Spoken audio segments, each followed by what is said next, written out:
माझं नाव सुचिता गणेश हालके, राहणार लातूर. माझे मिस्टर खूप दारू पित होते. मलकापूरच्या वाऱ्या केल्या, पारायण झालं.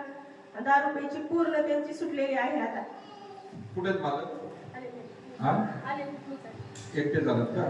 किती वर्षापासून पित होते? लई वर्षापासून पेत होते. बोला ना, किती वर्षापासून पित होते? 2-4 वर्ष झालं पेत होते. आता कसलीच नाही, ती क्लिअर बंद झालेली कुठं आहे. दवाखान्यात नाही का नेलं? नाही, मलकापूरचा दाशोरद आहे. नाही, त्याच्या अगोदर दवाखान्यात नाही वगैरे नाही, कुठंच नाही ना, नाही. इथं डायरेक्ट इथं झालं. इथं आणलं की ओके ओके झालं. झालं. काकू सांगतायत की लातूरवरून आलेले.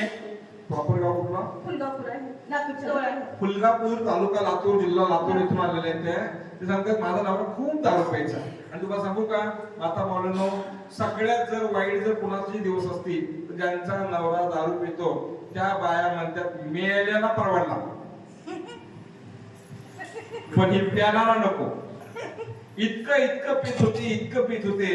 काही सांगतात की प्रचंड पित होता नवरा, आणि त्यामुळे मी प्रचंड परेशान झाले होते. इथं आल्या आशीर्वाद घेतला. आता नवरा कसलाही दारू पित नाही. हा त्यांचा अनुभव आहे. टाळ्याच्या गजरामध्ये त्यांचं स्वागत करायचं.